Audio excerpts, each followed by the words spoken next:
Saludos amigos que nos ven en todo el territorio nacional. Estamos en un programa más de esta semana desde el Club Unión. Hoy con un tema por su naturaleza polémico, pero que había que hacerlo. Había que darle su lugar a este tema para hablar de una persona que ha sufrido mucho en su vida, pero que yo le decía antes de empezar el programa que muchas veces pues Dios va construyendo en el paso de la gente, a pesar de sus penas, va construyendo una historia. Y creo que si él no hubiera vivido la que él vivió, pues a este país le faltaría una de las plumas más connotadas, de mayor fuerza en el mundo, como es el caso de José León Sánchez. Para hablar del tema de José León Sánchez, bueno, ocuparíamos muchos programas, pero hemos querido tratar de hacer transitando desde su historia inicial hasta los hechos que hoy, ¿verdad?, lo motivan a seguir luchando pues, desde el punto de vista legal, por algo que él tiene más de 60 años de estar luchando. Bienvenido, don José León Sánchez, a este programa. Me va a acompañar también un periodista y abogado que ustedes conocen, que es Belisario Solano. Belisario, gracias también por estar en el programa de esta semana. Maestro José León, cuando leía su historia, que la he leído varias veces y que usted mismo me la ha narrado porque hemos compartido, pues siempre me parece algo duro, no duro, durísimo. Usted nace en una familia bastante compleja y yo quisiera que la narración no fuera mía, sino que pensáramos poco a poco y en unos minutos que tenemos la narración de su historia y de su vida, maestro José León. ¿Dónde nace? ¿Cómo son esos primeros años de su vida? Mi madre era prostituta y mi madre ejercía la prostitución en los siembras de hule de Cucaracho y Río Cuarto. Estamos hablando de 1929. En aquel tiempo Ford, la Ford, compraba todo el hule del mundo. Entonces habían miles de personas ordeñando el hule en las montañas del norte de Costa Rica, que eran los huleros, ¿no? Mi madre y sus hermanas ejercían la prostitución con esta gente. Yo soy hijo de uno de estos hombres. Cuando digo que mi madre era prostituta, me siento tremendamente orgulloso de ella. Nunca la conocí, pero tengo sus genes, ¿no?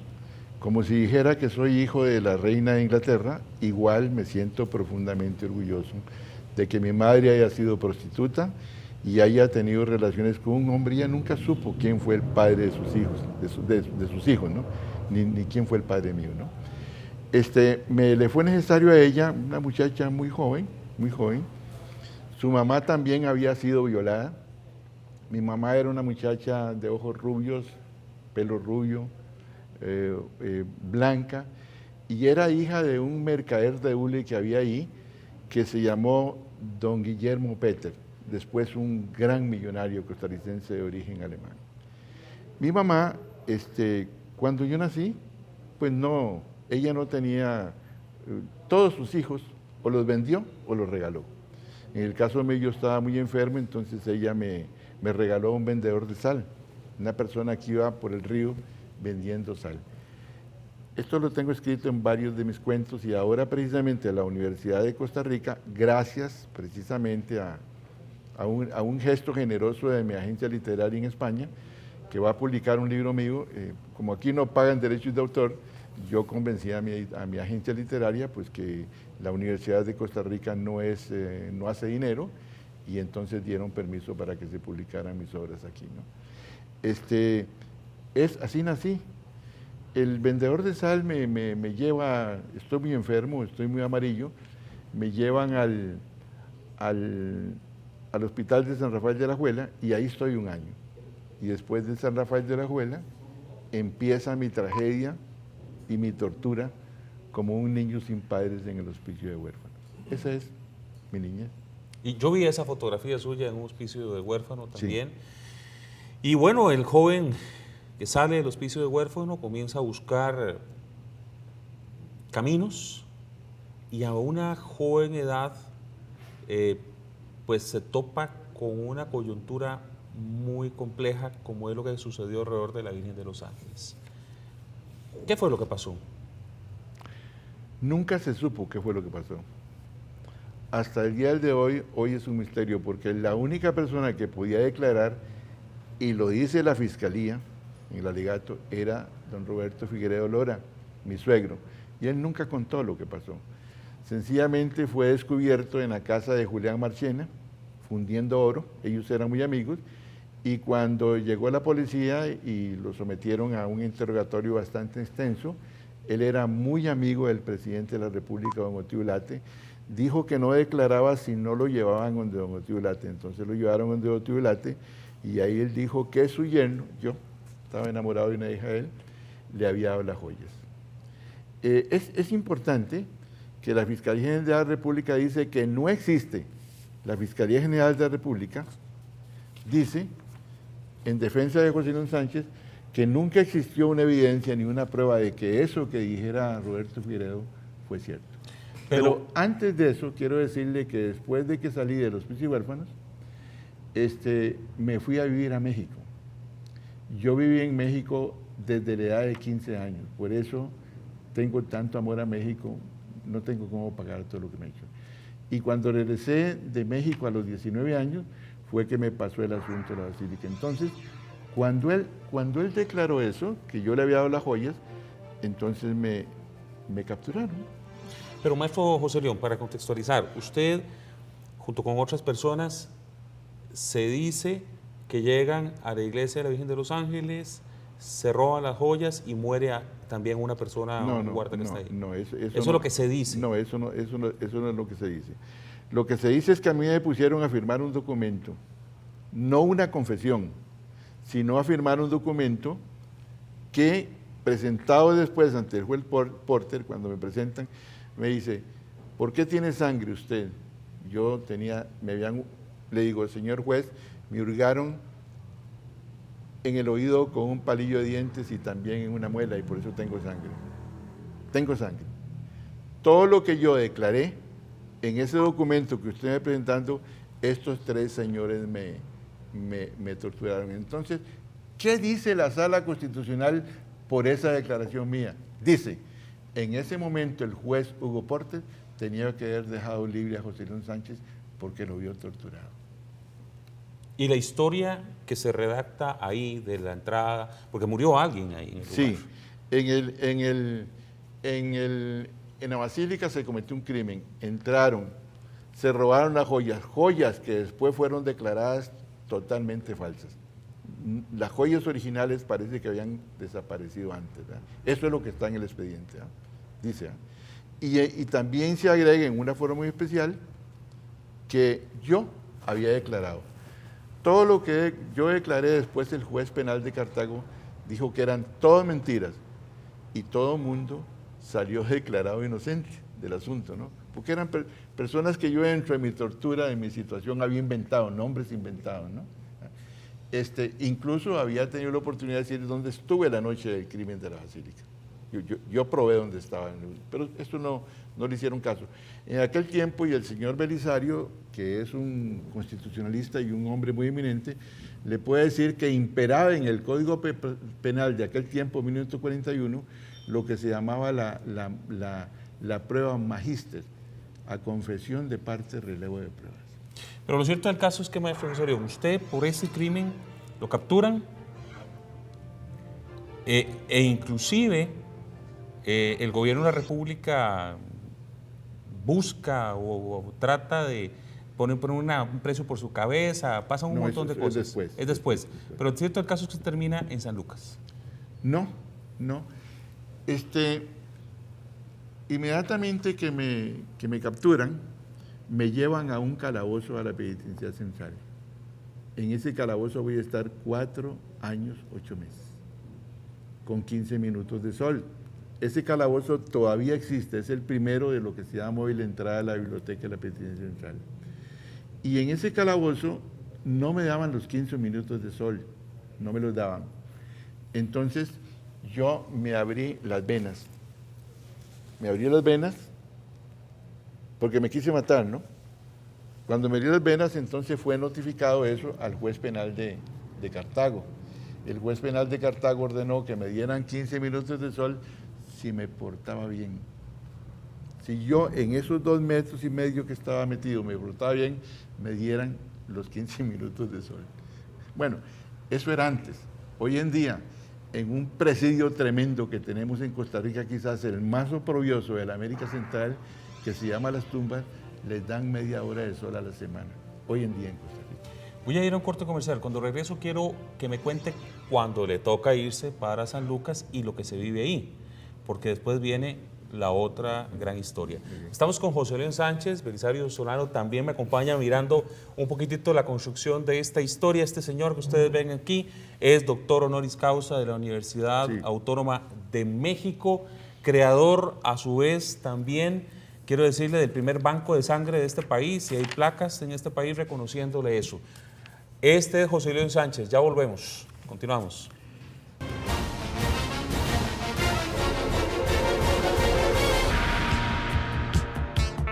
Toda la información que usted necesita la encuentra en www.sinar.go.cr. Las noticias de último momento, reportajes, nuestros programas, consejos, recomendaciones y nuestra señal en vivo, usted la puede descubrir a un clic de distancia.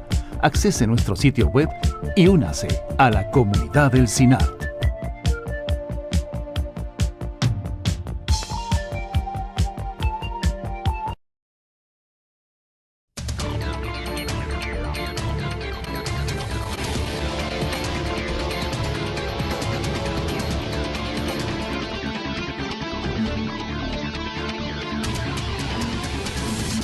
Ahora que estaba en el corte comercial, inclusive veía esta edición lindísima de Tenochtitlan, que bueno, es un libro gigantesco de José León Sánchez.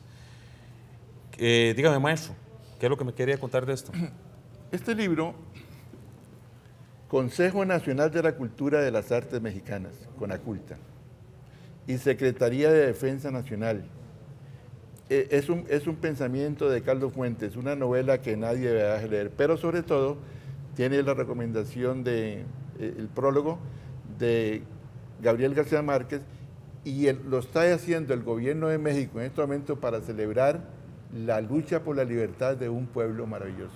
Bueno, pero además a mi querido maestro José León también le dieron el premio Pío Baroja, que es un premio gigantesco en España. El premio en España, por ejemplo, Príncipe de Asturias, es un premio político.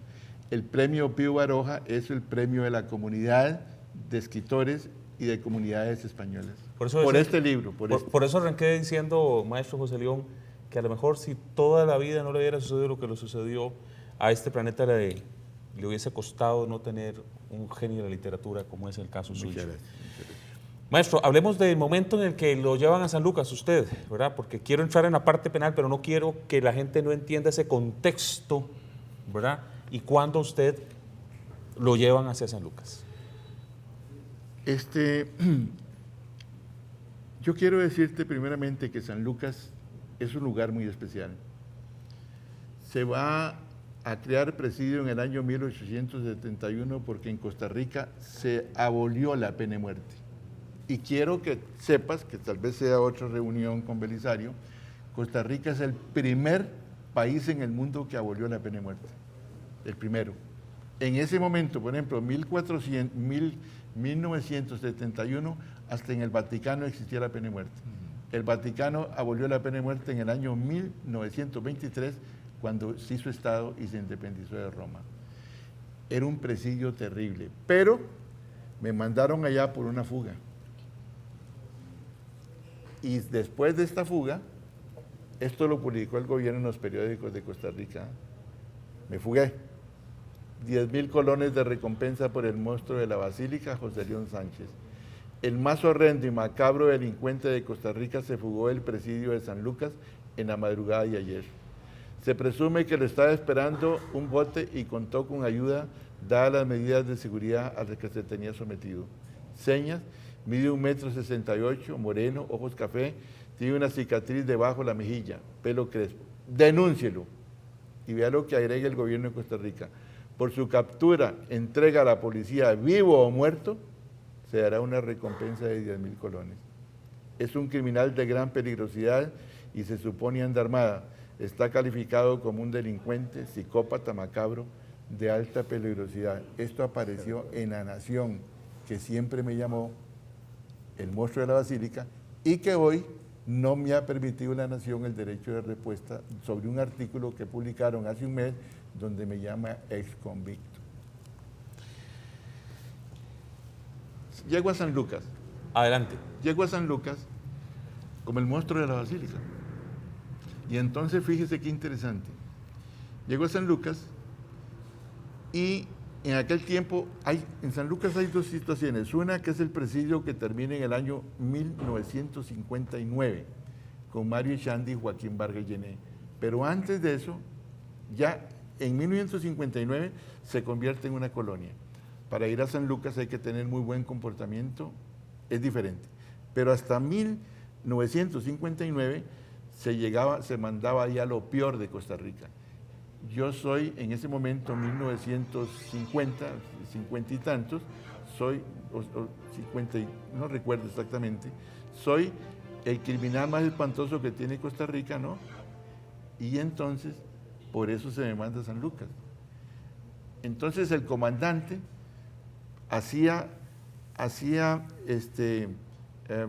reunía carros en su pueblo, él vivía en Palmares. Decía, visite San Lucas y conozca al monstruo de la Basílica, la gente. Entonces me hacía que yo bajara una reja, así, y que me presentara ante la gente, y entonces la gente me tiraba monedas. Pero después me recogían las monedas porque yo no podía tener dinero en la cárcel. Ya. ¿Qué me dice de San Lucas? San Lucas, por ejemplo... Digo, en San Lucas también usted es torturado, para ir contextualizando en el tema legal, también es torturado varias veces. Bueno, la frase, la Fiscalía General de la República, ¿qué más tortura que 30 años en una cárcel sin cometer ningún delito? Fiscalía General de la República, tortura. Pero es más, todavía hoy se me tortura. Cuando La Nación me niega la oportunidad de aclarar por qué yo pido $2 millones, debía haber pedido 50 millones. Pido $2 millones para dárselos a la Universidad de Costa Rica para crear una cátedra, don Belisario, que no existe en Costa Rica, la Cátedra de Derecho Penitenciario. Aquí, amigo Alan, y que me desmienta don Belisario, aquí se aplica la pena de muerte. Y yo quiero que se deje aplicar la pena de muerte. En Costa Rica si usted sale de una propiedad, si usted entra en una propiedad, le puede ir mal, lo matan. Pero no hay ninguna ley que le impida a usted salir de una propiedad. Cuando usted está saliendo de una propiedad privada, como es una cárcel, lo matan. Eso me pasó a mí cuando traté de salir en una fuga y actualmente lo hacen. Está llena de ametralladoras. Si la gente va a salir, le aplican la pena de muerte. Y yo quiero con ese dinero que haya una cátedra de Derecho Penitenciario, Alan, porque cuando usted pierde un pleito, el abogado le dice, ay, Alan, lo siento, perdimos. Pero ahí empieza su tragedia. Los perros del Refugio Nacional en San Rafael de Ojo de Agua, de conformidad, de San Rafael de Heredia, de conformidad con un fallo reciente, una ley reciente de la Asamblea Legislativa, tienen más derechos en Costa Rica de los que usted tiene actualmente y yo en Costa Rica. Nosotros no tenemos los derechos de los perros, porque al ser humano se le puede aplicar la pena de muerte impunemente. A los perros, no. Usted tiene más de 60 años de estar luchando con muchas cosas. ¿Por qué lo hace, maestro José León? Leí algunos comentarios en algunos casos y la gente decía, bueno, pero ya, que esté tranquilo, que ya viva su vejez feliz y tranquilo. Pero ¿por qué? ¿Por qué seguir así luchando? Aquí hay una señora que me hizo esa pregunta de una forma diferente. Una señora de Canal 7, que entre las cosas que tiene, insulta frecuentemente a la Presidenta de la República sin entender que cada insulto que se le hace a una mujer que es presidente de Costa Rica hace posible que en los próximos 100 años no va a volver a haber una mujer costarricense de presidente. Y esta mujer me dice, bueno, una pregunta vulgar, ¿por qué tanto brinco si la tierra está pareja? ¿Por qué tanto brinco si usted tiene el honor de todas partes? Si usted se ganó en Nezahualcóyotl, le Cuauhtémoc, si usted tiene libros en chino, en alemán, en francés, si usted es doctor honoris causa, me dice. Lo que pasa es que usted es un hombre muy polémico, me dice, y es muy vanidoso. Por ejemplo, usted ha dicho que usted es el mejor escritor que tiene Costa Rica. ¿Qué piensa ahora usted de eso? Y entonces le dije, bueno, sigo sufriendo. Todavía la gente dice, ese tipo escribió La isla de los hombres solos. He escrito 27 libros y están traducidos. Por ejemplo, La isla de los hombres solos tiene 188 ediciones, más ediciones que nadie. Se ha editado más La isla de los hombres solos que todos los escritores de Costa Rica juntos, en ese aspecto. Millones de ejemplares, ¿no? Entonces me dice, usted no es un hombre humilde. No, es que yo no soy un hombre humilde, señora. No soy un hombre humilde. Y usted se cree el mejor escritor de Costa Rica. Bueno, cuando yo era joven me creía el mejor escritor de Costa Rica. Los jóvenes somos muy idiotas. Me dice, bueno, ¿y ahora qué piensa? Bueno, ahora que tengo 83 años, considero que soy el único escritor que ha tenido Costa Rica. Y que yo tengo que luchar porque dice, lo acaba de citar aquí el señor Belisario, dice el ILANUD, Instituto Interamericano de Defensa de las Naciones Unidas, dice que en Costa Rica, de cada 100 hombres que llegan a los tribunales, 66 son declarados inocentes. Esa es una estadística del ILANUD. Eso lo dice Belisario en el corte comercial, lo cual me da un pase directo para que ahora sí, Belisario, comenzamos a intervenir y a tratar de ver, bajo esta óptica legal, un caso de José León Sánchez que tiene años de transitar en una lucha que José León ha seguido. Voy a agregarle esto. Si yo pierdo este caso, lo pierde Belisario y lo pierde usted, porque este caso entierra el artículo 41 de la Constitución Política y el artículo 42. Ya lo explicará don Belisario por qué. Gracias, Alan, y un gusto de poder compartir la mesa con José León. Aquí hay un tema que deberíamos de llevarlo a otra magnitud. Es el tema de cuánto está usted como ciudadano armado frente a las arbitrariedades del sistema judicial costarricense. Es decir, ¿qué garantías tiene el ciudadano de cara a impedir que un proceso penal pueda ser llevado de una manera arbitraria que lo condene a usted a estar, aunque sea un día en la cárcel, siendo usted inocente? En el caso de don José, estamos hablando de 30 años, estamos hablando de una vida completa, ¿okay?, donde estuvo detenido en prisión y en donde está claramente determinado por la Sala Constitucional que hubo violación al debido proceso, violación al principio de legalidad, violación a las principales y elementales normas del proceso penal, indistintamente de que el proceso penal que venía del año 1910 ya había sido modificado o fue modificado en 1973 y que en la época en la que se daba, la Constitución Política de Costa Rica ya contemplaba normas supranacionales y de rango constitucional que tenían que respetarse. Y ahí se le violaron todas las normas elementales. Primero, no tuvo abogado defensor. Él mismo señaló de que iba a ejercer su autodefensa. Y en el ejercicio de la autodefensa no le permitieron ni siquiera acceso al expediente. Okay, ya para poner ahí. Segundo, lo pone a incriminarse, a firmar una declaración que es el sustento básico para una eventual condena. Tercero, no hay dentro de la aplicación del proceso el respeto a las normas mínimas del debido proceso y ese principio de la legalidad. Eso lo dice la Sala Constitucional, no lo digo yo, quedó plenamente probado y es un hecho que está cierto ya en los anales de la historia. Pero la Sala agrega, para ayudar a José León se hizo la ley José León Sánchez, que los abogados no la conocen. Exacto. La ley José León Sánchez. Una ley, la ley número 1602, emitida en julio de 1953. José León Sánchez. Precisamente que para que se pudiera aportar el dinero para que se nombrara un abogado, un profesional en derecho y pudiera hacerse efectiva la defensa. Y también se incumplió.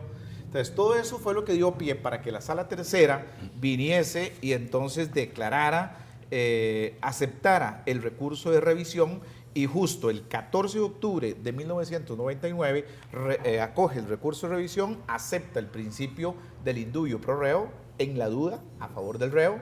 Recordemos que los principios esenciales del Código Procesal Penal tienen, para poder condenar a una persona, tiene que aplicarse el principio de la certeza absoluta.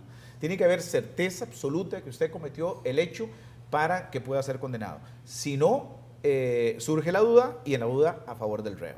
Y en ese caso concreto, la sala aplica el principio del indubio pro reo, acoge el recurso de revisión, absuelve de toda pena y responsabilidad por los hechos que se le atribuyen a don José León Sánchez. ¿Qué pasa después? Y que es un tema interesantísimo, donde yo siento que lo están condenando de nuevo. De nuevo, sí, sin duda, lo están condenando de nuevo. A una pena perpetua. A cadena perpetua. A cadena perpetua. Y con un tema que es Porque rigurosamente patrimonial. Porque acudí al artículo 41 de la Constitución Política y porque la Sala me mandó a ese artículo de la Constitución Política. Don José León logra esto Recordemos, en el 99. Sí, pero contextualicemos. José León Sánchez demanda al Estado, ¿verdad? Para que la gente vaya ubicándose. Después de la absolutoria. Después de que lo absuelven, demanda al Estado y le dice, ok, mire, yo fui inocente por torturas, por todo, pasé 30 años de prisión. Y demanda al Estado por $2 millones. Ya me dijo José León que ese dinero lo que quería es para la aplicación de una cátedra. Lo que quiero, porque lo voy a recibir. Lo voy a recibir. Lo que quiere es abrir una cátedra, ¿verdad?, en la Universidad de Costa Rica, en la Derecho Escuela Penitenciario. de Derecho Penitenciario. Sí. Bueno, pero se viene la profundización en este tema. Yo voy a ir a un corte comercial porque si no nos quedamos, se me corta en algún momento. Entonces voy al corte y ya regreso para que ahora sí profundicemos fuertemente en este tema.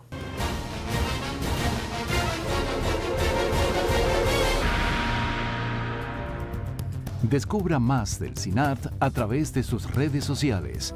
En Facebook, CINAR Canal 13, en Twitter, @CINAR13 y en nuestra página web cinar.go.cr.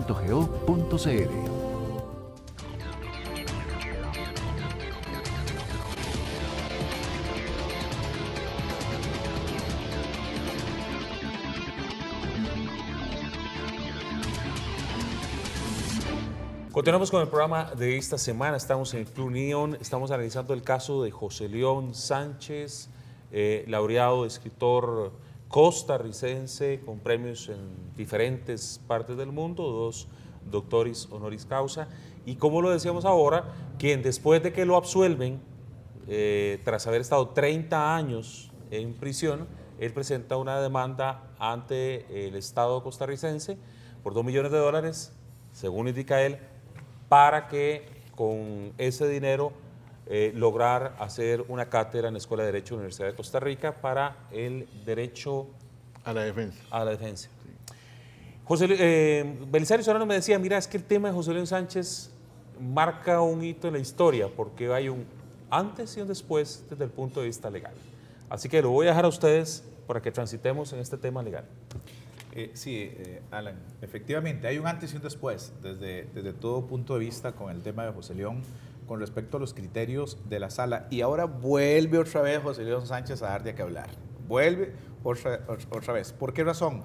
Porque el fallo del Tribunal de Casación de lo Contencioso Administrativo y Civil de Hacienda y el fallo del juez contencioso también va a marcar un antes y un después, porque le está diciendo de una vez a todos los costarricenses que quieran reclamar contra el Estado que bajo ninguna circunstancia pueden dejar que pasen 4 años sin reclamarle al Estado los reproches o los agravios que tengan. Y don José León presenta el 13 de octubre del año 2009 la demanda contenciosa administrativa, justo un día antes de que pasaran los 10 años de la sentencia que lo absuelve por parte de la sala. Entonces, la jueza de lo contencioso, ¿qué es lo que hace? Dice, le da trámite a la demanda, la Procuraduría contesta y dice, no, un momentito, señora jueza, el caso de José León ya está prescrito, el reclamo de José León por el daño moral está prescrito, porque él tenía 4 años para reclamar y no aplica la prescripción decenal que establece un articulito del Código Civil que ya les voy a señalar con certeza, el 868 del Código Civil. El 868 del Código Civil establece que toda persona puede reclamar los agravios que haya sufrido, siempre y cuando no transcurran más de 10 años. Hay una prescripción decenal. Pero el 198 de la Ley General de Administración Pública dice, un momentito, cuando esos reclamos se refieran contra el Estado, su plazo para reclamar son 4 años. Y en ese caso, la jueza acepta la excepción de prescripción de una vez, sin siquiera ir a juicio, sino en la audiencia preliminar, le acoge al Estado la excepción de prescripción. Don José León presenta la casación y la sala o el Tribunal de Casación o la Sala Segunda, actuando como Tribunal de Casación, viene y dice, los razonamientos de la Procuraduría son válidos, acepta el criterio de los 4 y además tras de palos cuernos. Iba por lana y salió trasquilado don José. Lo condenan a pagar las costas del proceso contencioso, que había estimado en $2 millones y que en sede contenciosa estamos hablando de un 15% del monto de los honorarios. Y entonces eso pasa por el tamiz $300,000. de $300,000 que ahora don José Luis va a tener que pagar al Estado por concepto de costas del proceso contencioso. Pero perdón, porque obviamente, al igual que muchos televidentes, yo no soy abogado, ¿verdad? Y bueno, José León, a golpe de vida, se ha hecho casi que abogado también. ¿Verdad? A ver si logro entender entonces. Estamos hablando, cuando me hablas de que es un problema de tipo moral, o sea, la moral yo lo veo totalmente pegado al derecho humano. Exacto. ¿Verdad? O sea, es como 2 más 2, ¿verdad? Y el enredo que tengo es porque me dicen 4 por la demanda del Estado y cuando por derechos humanos yo tengo 10. O sea, ¿dónde está la diferencia? ¿Cómo lo hacen? Y perdón, los televidentes, pero ¿verdad? Yo sí no conozco este tema. Como guste, don José. Mire, en primer lugar, dijo una nota muy interesante don Belisario. La ley dice que usted tiene derecho a ir a una revisión de causa, ¿entiende? Y ahora, pero dice la ley que si usted pierde, tiene que pagar. Si usted gana, el Estado paga, pero si usted pierde, usted tiene que pagar. O sea, en el caso mío, que no perdí, sino no me lo aceptaron, entonces estoy condenado a una pena perpetua. ¿Me explico? Yo, José León Sánchez. Ese es un punto importante. La otra pregunta es, ¿qué usted acaba de hacer? Bueno, ese tema de que decía Belisario que esta es una causa que se va sobre la línea de lo moral y que para mí lo moral me suena a un derecho humano. ¿verdad? 4 años. El fallo de la Sala Constitucional, esto, don Belisario, es tan importante que es la semilla del pleito que tenemos actualmente. Dice la Sala Constitucional y la Sala, 10 magistrados por unanimidad, dicen que yo tengo todos los derechos, pero pensando en que tal vez el caso de José León Sánchez siempre va a levantar roncha, no solamente fallan con el Código 1910, Código Penal del 41, Constitución Política de 1948, reformas al procedimiento penal, sino que agregan, y fallamos, Declaración Universal de los Derechos Humanos, Pacto de San José y Convenio de la Tortura. Y en esos 3 dice que los reclamos, o sea, en genocidio y tortura, no prescriben nunca. Vea usted el caso de Galileo Galilei.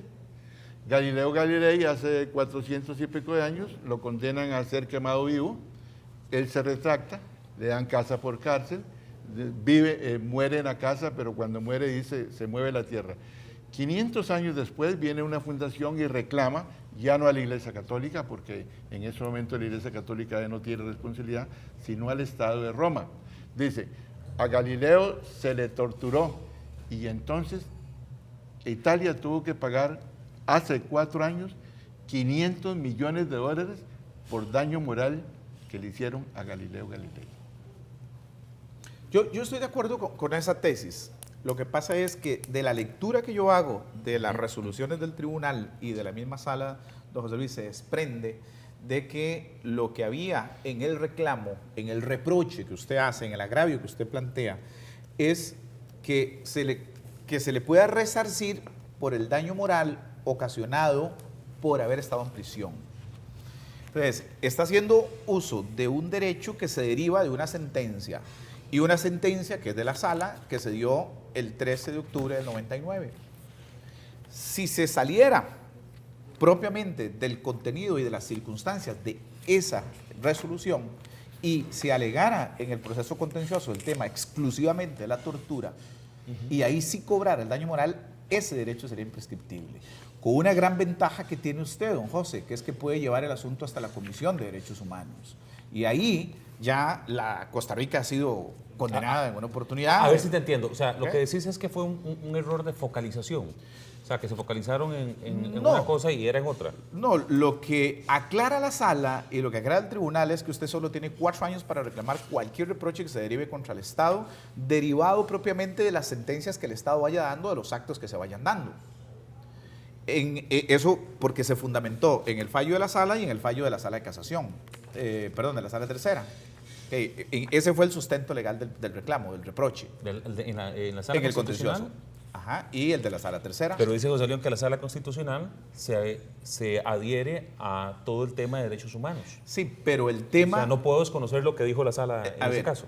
el tema de litigar en el contencioso administrativo requiere de toda una especialidad en el derecho, y hay muchos colegas que ya se están preparando debidamente en ese tema y se han ido enfocando en eso, porque un artículo mal citado o una omisión en un artículo hace de que su reclamo o su juicio se caiga y usted pueda tener las consecuencias de una condena en costas. Perdón, porque yo no entiendo mucho el asunto, pero si dice usted que se basa en lo que dijo la sala constitucional, si esto fue lo que dijo la sala constitucional, pues yo tengo que basarme en todo lo que dice la sala. Sí, pero aquí dice que él reclama por el daño moral sufrido a causa de haber cumplido 30 años de prisión. Por tortura.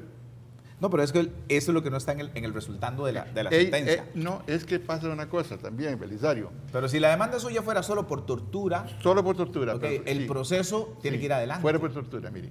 La abogada que acudió ahí, ¿verdad? Bueno, yo quiero que usted sepa que en historia del derecho penal costarricense jamás, nunca, la Procuraduría General de la República ha perdido un caso.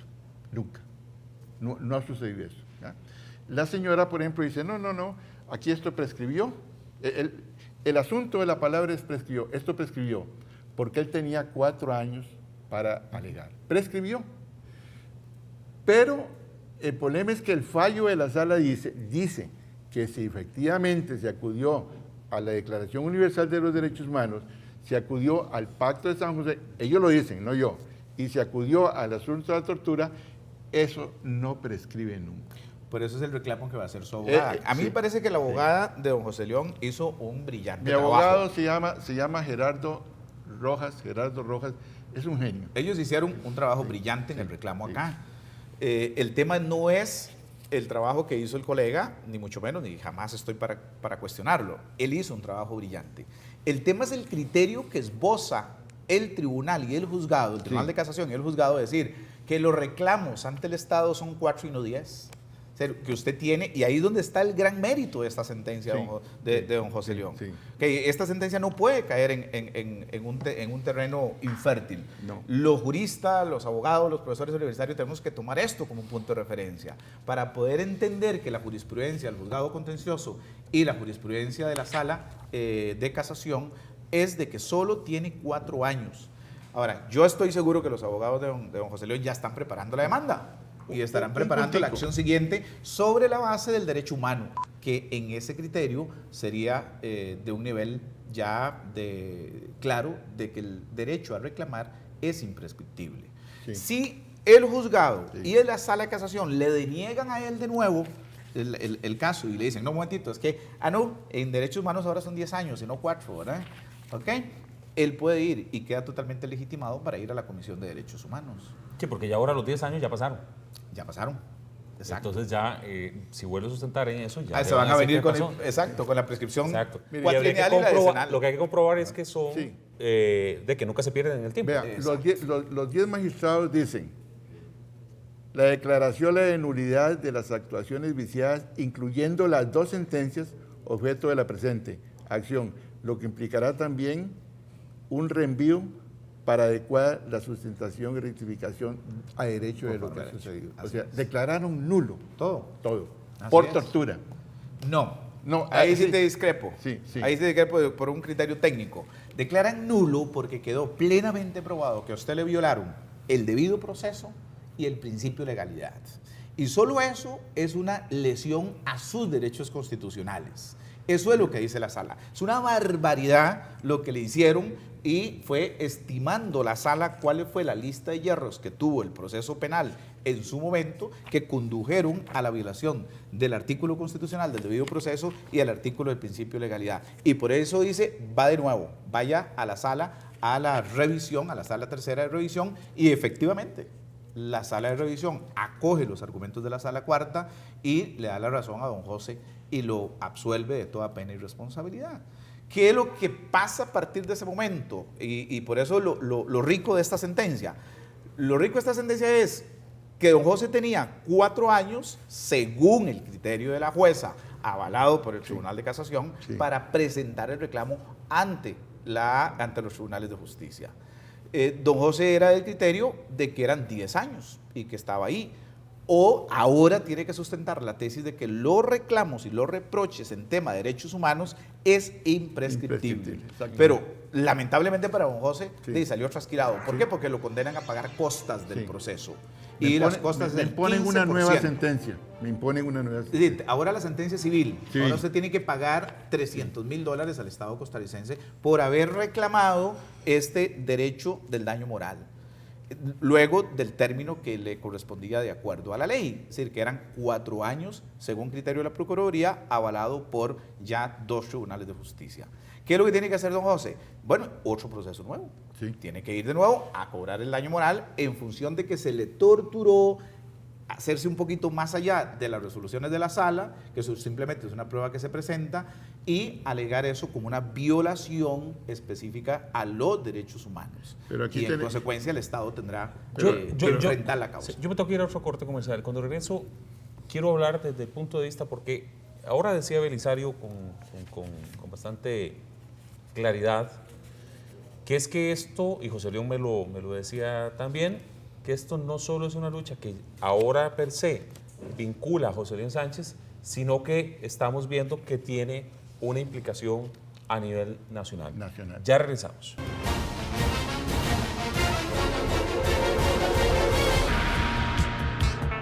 Toda la información que usted necesita la encuentra en www.sinar.go.cr. Las noticias de último momento, reportajes, nuestros programas, consejos, recomendaciones y nuestra señal en vivo, usted la puede descubrir a un clic de distancia. Accese a nuestro sitio web y únase a la comunidad del SINAT.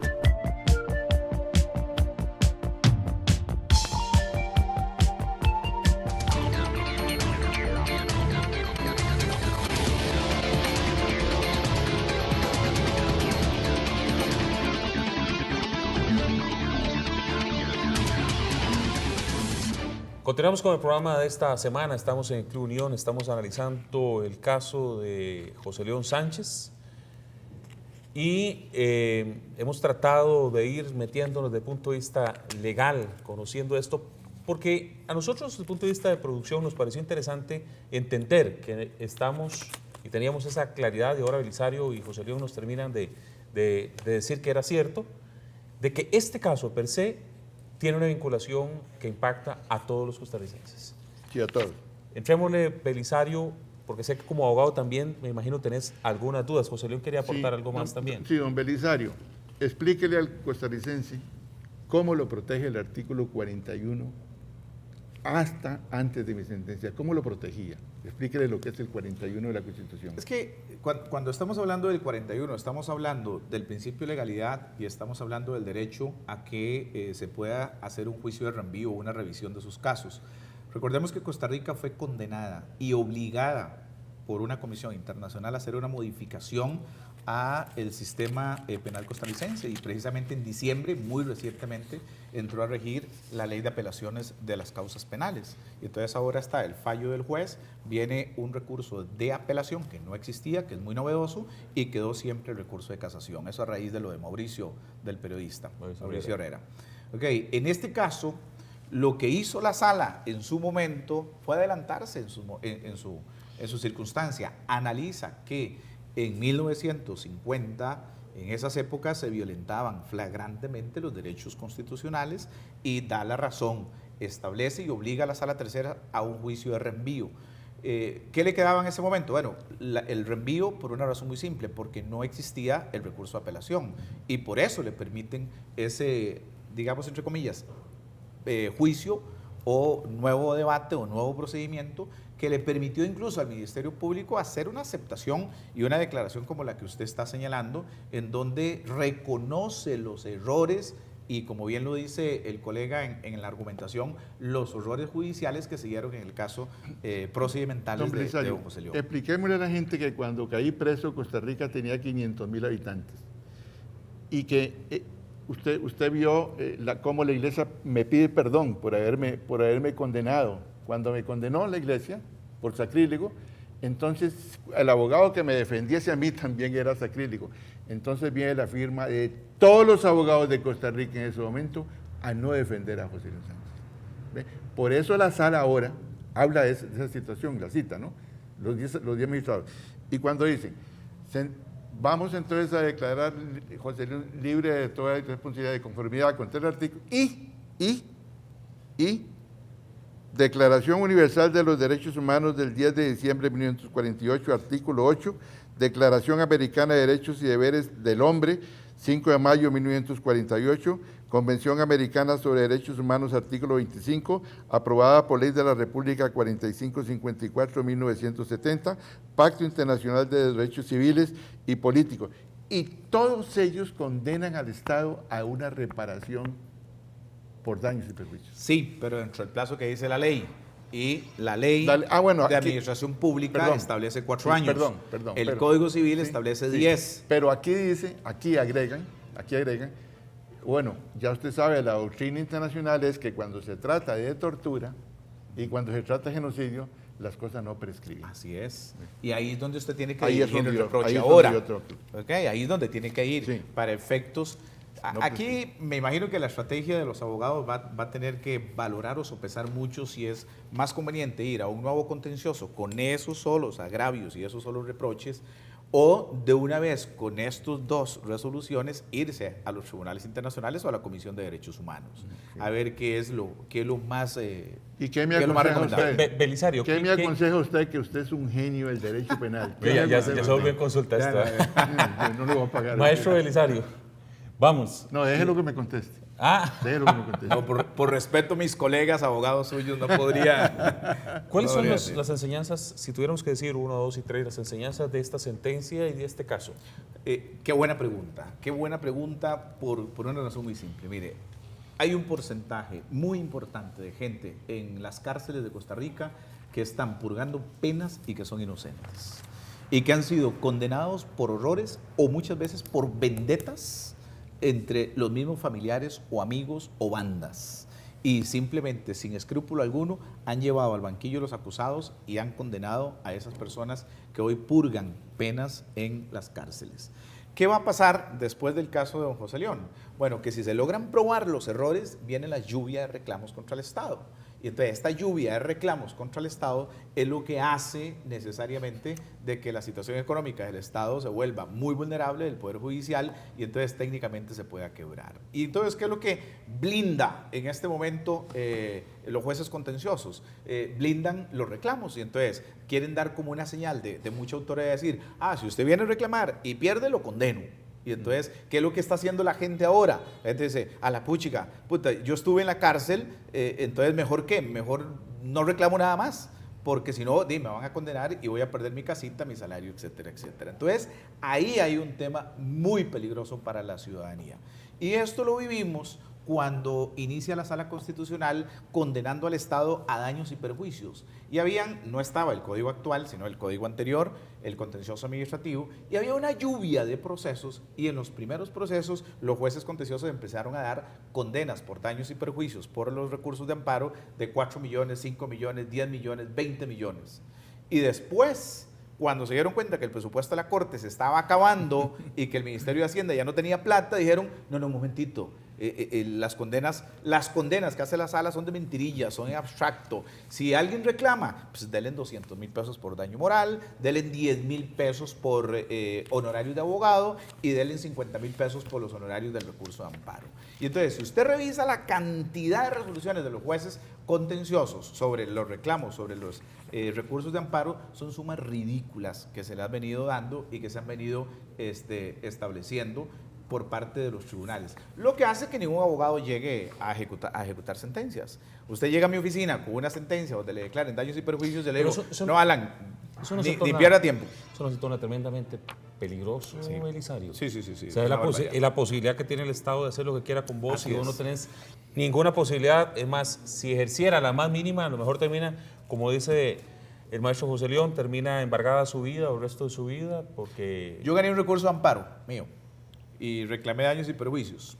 Okay. Por una cuestión de una omisión, nada más de un artículo no citado, declaran inadmisible el recurso y condenan al Estado a pagar 10,000 pesos de honorarios a mí. Sí, amigo mío, un ridículo. Recuerde usted que yo, por daños y perjuicios, porque me pegaron 2 tiros, porque estuve en el calor, estoy pidiendo $1. Sí, nada más. veo, el lucro cesante. Por daño moral, y son 70 fallos de la 70 fallos de la sala judicial, pido 1.999, $1 menos. Así es. $2 millones.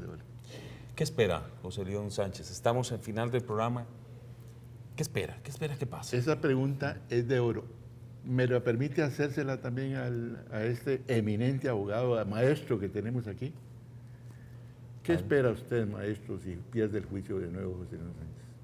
No, el tema lo sigo viendo desde esta perspectiva. Es un antes, un después de usted, es un desgaste del sistema democrático, es un desgaste del sistema judicial, que yo lo he venido diciendo en reiteradas ocasiones. Hay una crisis al interior del Poder Judicial, no hay posibilidad de que la cosa vaya caminando y hay un gran temor de aceptar esa crisis y eso es gravoso. Y mientras se siguen violentando derechos constitucionales, se siguen violentando derechos humanos de los ciudadanos y hay un régimen que intenta disuadir a los ciudadanos de los reclamos contra el Estado. Le contesto yo ahora. Amigo Alan y señores abogados de Costa Rica, ayúdenme para que me reconozcan los derechos que tienen los perros en Costa Rica de conformidad con la última ley de la Asamblea Legislativa. Muchas gracias, Alan. Bien, en realidad esperamos de una u otra manera, como siempre lo hemos hecho, tratar de construir, en la mejor de las medidas, construir y colaborar en todas las perspectivas que pueda tener este país. No es fácil, recientemente me escribía una televidente agradeciendo este espacio, porque me decía que, bueno, que ya están acostumbrados a que muchos medios de comunicación pues tenían que responder a sus jefes, a sus cosas, y que era complicado, y que habíamos logrado en un canal del Estado un espacio para que la gente pudiera hablar libremente, sin que se sintiera cohibida por absolutamente nada. Y yo agradezco a las autoridades del SINAR, a don Rodrigo Arias Camacho, que igual nos permita que esto siga sucediendo. Belisario, ¿tu conclusión? Yo creo que estamos en presencia de una sentencia del juzgado contencioso y de la sala de casación que debe invitar a los estudiosos del derecho, a los mismos legisladores a hacer un replanteamiento acerca de los derechos que tiene el ciudadano frente al poderío del Estado, los derechos que tiene el ciudadano frente a las injusticias del Poder Judicial, porque deja en el tapete una ambigüedad muy importante, acorta los plazos de los reclamos y muchas veces no es suficiente 4 años para poder recapacitar, para poder empoderarse y tener la fuerza que se necesita para hacer estos reclamos. Yo estoy seguro que a don José Luis le costó años de años empoderarse, reconstruir su vida, replantear sus cosas y hasta después, posiblemente, faltando un año o 6 meses, dijo, no, pues voy a reclamar el derecho que me asiste. Es que no podía hacerlo, a pesar de que mi libro cambió la ley hasta que existió la Sala Constitucional. Antes de eso, el costarricense estaba totalmente, no tenía acceso a una revisión de causa, no tenía. Estaba ahí muerte en el No, y aún después de que el fallo de la Sala Tercera le dio a usted la razón, Sí. imagino que su vida cambió totalmente. Claro. Ya fue un desahogo Claro. total Sí. y eso le Me llevó sentí, un año. me sentí un ser humano, no el monstruo de la basílica, como me llamaba el periódico La Nación. Por eso, pero Que eso no le me llevó sentí un ser años humano, después sí. para retomar su vida, Sí. Fíjese que contextualizar lo los que hijos usted iba a míos, hacer. Los hijos míos tuve que mandarlos a Europa y Estados Unidos porque las bromas que le daban en los colegios era terrible. Por eso tuve que sacarlos del país. Yo mismo viví muchos años en México, me dedicaba a México por eso, porque en Costa Rica las cosas no han sido buenas para un... Bueno, no se olvide, don Alan, que mi nombre no está en el directorio telefónico porque no hay ninguna madre, ningún padre que le hayan puesto el nombre José León a un niño. Porque León, apellido sí, pero José León, ninguno. Muchas gracias a mis dos Vamos a revisar eso en el invitados. registro civil. No existe. No existe. Les agradezco muchísimo que nos hayan permitido ahondar en este tema. La verdad que ha sido un programa muy interesante. Como siempre le digo a todos, que Dios bendiga los hogares de todos y cada una de las personas que habitamos este precioso país. Muchas gracias.